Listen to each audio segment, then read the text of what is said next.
오늘의 주요 뉴스입니다. 최근 일주일 동안 하루 평균 120명의 확진자가 나오며 치료 병상 사용률도 높아졌습니다. 생활치료센터 가동률도 80%에 육박하다 보니 병상 부족 우려까지 나오고 있습니다. 11일 부산의 코로나 신규 확진자는 118명으로 교회와 전통시장 연쇄 감염이 확산되고 있습니다. 부산 진구 소재 주점에서도 11명이 추가 확진됐습니다. 국제관광도시 부산의 핵심 전략과 과제를 짚어보는 LG헬로비전의 연속 기획 보도. 첫 시간에는 부산이 명실상부한 국제관광도시로 자리 잡기 위해서는 어떤 것들이 필요한지 알아봅니다. 부산시가 주요 상권의 유동인구와 공원 내에서 발생하는 불법 행위를 CCTV 영상 데이터를 통해 분석합니다.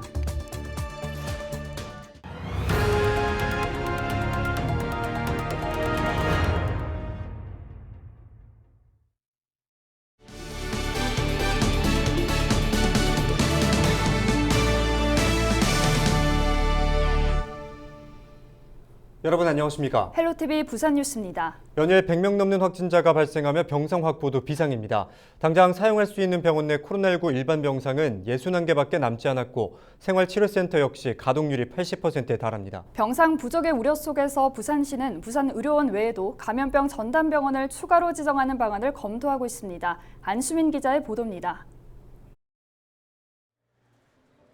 최근 일주일간 하루 평균 120명 넘는 코로나19 확진자가 쏟아진 부산. 11일에도 118명이 확진됐습니다.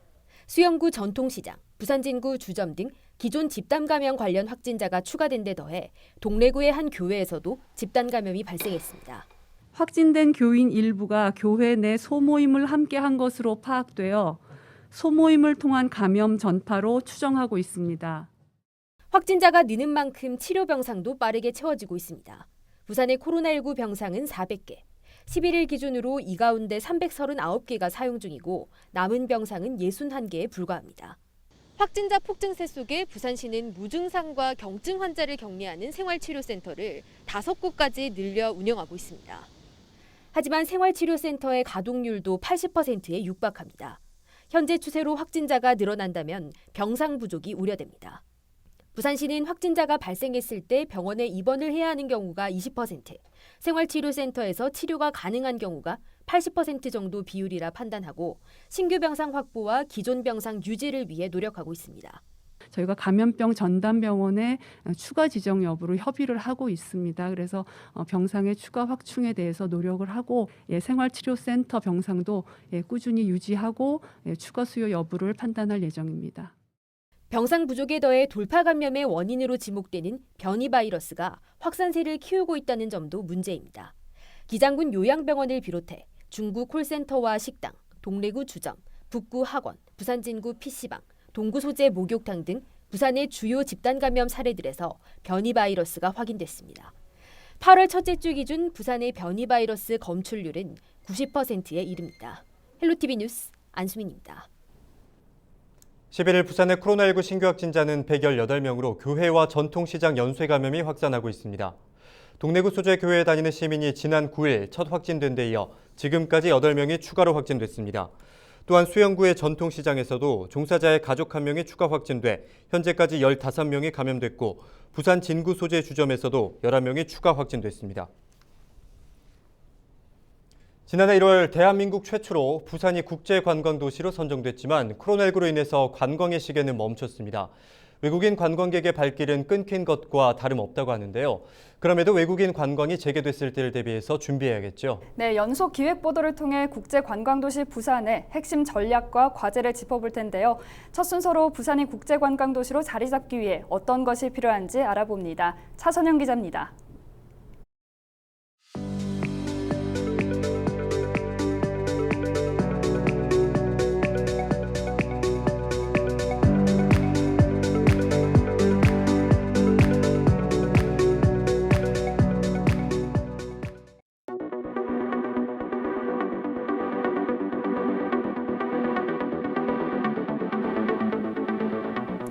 (2015년부터) (19년까지) 부산을 방문하는 외래 관광객 수를 국적별로 보면 일본이 21.5%, 중국 13.6%, 대만이 9.9%를 차지하고 있습니다. 홍콩과 베트남, 태국이 뒤를 잇는데요. 사드 사태 이후 중국 관광객은 급감했고 일본 관광객 역시 2018년 한일 외교 마찰 이후 제자를 걸음입니다. 중국과 일본의 관광객은 정치적 상황에 따라 증감폭이 워낙 크다 보니 외래 관광객을 유치하기 위한 시장 다변화 전략이 필요한 상황입니다. 우선 가장 필요한 것은 부산의 인지도를 높이는 것입니다. 다시 말해 외국인 관광객이 부산을 인지하고 오게 만드는 핵심 이미지가 필요하다는 의미입니다. 지금은 외국인들이 부산 관광을 결정하는 가장 큰 이유로 음식 탐방이 39.2%를 차지할 정도로 부산만의 특색이 부족한 상황.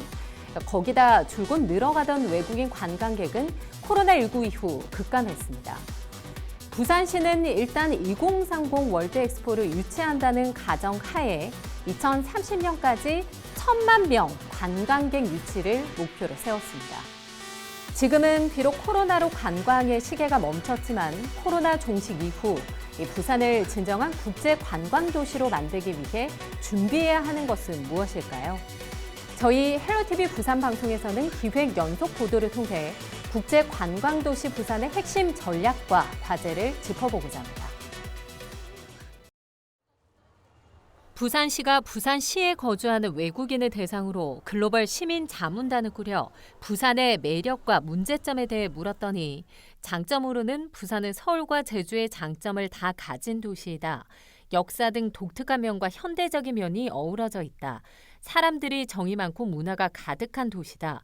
또 공공 와이파이 서비스가 잘 구축되어 있다라고 답했습니다. 반면 관광 관련 마케팅이 부족하다. 부산의 인지도를 높여야 한다. 또 언어 문제로 부산에 대한 정보 획득이 어렵다. 자연과 사람을 연계한 관광 상품 개발이 필요하다는 의견도 나왔습니다. 이로 인해 한국을 방문하는 외국인 관광객의 지역 방문율은 서울이 압도적으로 높습니다. 서울의 방문율은 78.6%로 10명 중 8명, 부산을 찾는 외국인은 10명 중 1-2명에 불과합니다. 사실 서울보다는 쇼핑거리 같은 게는 부산 좀 떨어진 것 같아요. 그럼 뭐 서면 남포동 같은 데는 우리가 봤을 때는 뭐 쇼핑거리 많다고 생각했지만 외국 사람으로서는 찾기도 힘들고 만약에 제가 뭐 명세점 보려고 하면 사실 뭐 서울 가는 게 더 편하죠. 부산시는 부산의 인지도를 높이는 부분을 가장 시급한 과제로 보고 있습니다. 부산을 몰라서 못 온다는 얘기를 가장 많이 듣고 있거든요. 그것이 저희가 공식적으로 조사한 데이터에 다 나와 있고 해서 저희가 이번에 가장 주력하는 사업이 바로 홍보 마케팅 사업입니다. 그래서 거기에 가장 예산이 많이 투입되고요. 전문가들은 부산을 제대로 홍보하기 위해선 부산 시민들의 삶 속으로 관광객들을 끌어들일 수 있는 관광 상품 개발이 필요하다고 조언합니다. 사람들이 그 주민들이나 그 도시의 삶을 보러 가는 거예요. 요즘 MZ세대는 더 그런 것들이 강해졌거든요. 여행을 일상처럼, 일상을 여행처럼 하면서 여행 가가지고 관광객 표 내면서 막 이런 거 엄청 싫어하잖아요. 그러니까 부산의 관광 상품은 우리의 생활과 우리의 삶과 우리의 문화와 밀접해야 된다는 거고. 코로나로 인해 멈춰선 관광의 시계, 이 시계를 정상적으로 돌리기 위해 다양한 관광 정책들이 나올 예정입니다. 광안대교를 비롯해 부산항대교, 영도대교, 남항대교 등 부산에 있는 7개의 해양 교량을 랜드마크로 만드는 세븐 브릿지 프로젝트를 핵심 사업으로 도시와 연계된 일상적인 공간인 해양을 중심으로 한 문화를 만드는 열린바다 프로젝트, 또 365일 영화 축제 도시로 만들기 위한 프로젝트를 진행합니다. 영화 축제, 여행의 자유가 넘치는 아시아 제1의 해양 문화 도시로 만들겠다는 것인데 세계적으로 주목받는 국제 관광 도시로서 부산의 색다른 매력이 드러날 수 있을지 관심이 집중되고 있습니다. 헬로티비 뉴스 차선영입니다.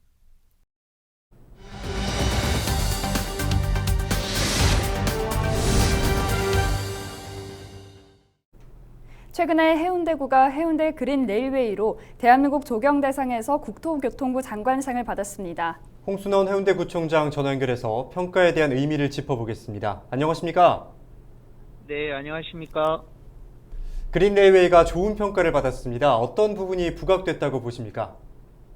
예, 먼저 우리 해운대구는 지난 5월 공공 부분의 도시재생 사업 분야에 그린 레일웨이 조경 구간을 출품해서 당당히 국토부 장관상을 수상했습니다.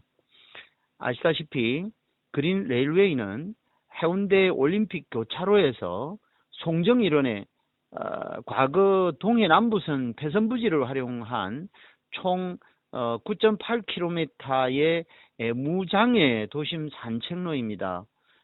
이번 평가에서 폐선부지를 시민의 휴식과 즐거움을 더해줄 숲길 산책로를 조성하고 도시의 공간적, 문화적 가치를 재생산해서 도시의 다양성과 활용성을 최적화한 도시재생의 대표적인 사례로 높은 점수를 받은 것 같습니다. 네, 해운대 하면 다들 해수욕장을 떠올리는데요. 또 하나의 관광 명소가 생긴 것 같습니다. 그린 레일웨이 조성 후에 변화도 많았다고요? 그린 레일웨이 조성으로 해안권 중심의 문화 공간이 골목과 도시 틈새 그리고 자연으로 확대되는 계기가 만들어졌습니다. 대표적인 사례가 요즘 젊은이들에게 핫한 감성골목 해리단길의 탄생이라고 말씀드릴 수가 있고 뿐만 아니라 그린 레일웨이 3차 구간인 미포에서 청사포 또 송정에 이르는 약 4.8km 구간에는 수려한 해안 절경을 따라 운행되는 해운대 해변 열차와 스카이캡슐이 들어서게 되었습니다. 그린 레일웨이 조성은 관광시설 확충뿐만 아니라 포스트 코로나 시대에 지쳐있는 많은 분들에게 위로와 희망을 주는 소통과 공감의 장소가 되었습니다. 끝으로 시청자분들께 한 말씀 해주시죠. 구석구석 해운대를 걷다 보면 사람을 만나고 그 길 위에서 해운대라는 도시의 이야기가 있는 곳, 과거의 동해남부선 철도로 사람 통행이 불가능했던 그곳이 바로 해운대 그린 레일웨이로 바뀌었습니다. 이것이 진정한 도시 재생이 아닐까 생각해보며 이야기를 마무리 짓겠습니다. 네, 새로운 관광 명소로서 발돋움할 수 있기를 기대하겠습니다. 오늘 말씀 고맙습니다. 네, 고맙습니다. 지금까지 홍순원 해운대구청장과 함께 이야기 나눴습니다.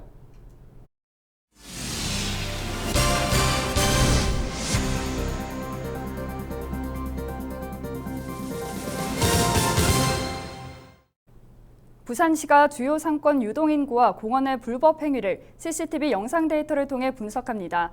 부산시는 과학기술정보통신부가 주관하는 인공지능 학습용 데이터 구축 사업에서 국비 36억 원을 확보했습니다.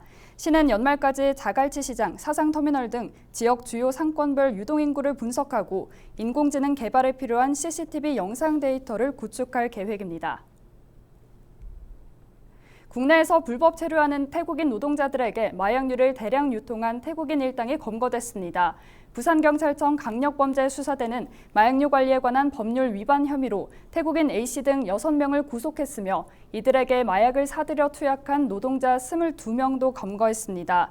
A씨 등은 지난해 12월부터 올해 5월까지 국내 태국인 노동자들을 상대로 필로폰과 합성마약을 판매해온 것으로 드러났습니다. 이번에 검거된 피의자들은 모두 불법 체류자로 90일간 사증 면제로 입국한 뒤 출국하지 않고 있는 상태로 나타났습니다. 코로나19 신규 확진자가 하루 2,000명을 넘어서면서 과연 이 악마 같은 바이러스를 퇴치할 수 있을 것인지 의문이 듭니다. 네, 일부 전문가들은 국민의 70%가 백신을 접종해도 집단 면역은 불가능할 거란 전망을 내놨잖아요. 네, 바로 델타 변이 바이러스 때문인데요. 그래도 현재 개발된 백신이 고령층에서도 90% 가까이가 사망과 위중증 예방 효과를 보이기 때문에 접종은 필수겠죠. 그렇습니다. 결국 백신 맞고 코로나 바이러스와 함께 살아가는 슬기로운 방역 생활을 하는 수밖에 없다는 얘기여서 씁쓸하네요. 이상으로 뉴스 마칩니다. 함께해 주신 여러분 고맙습니다.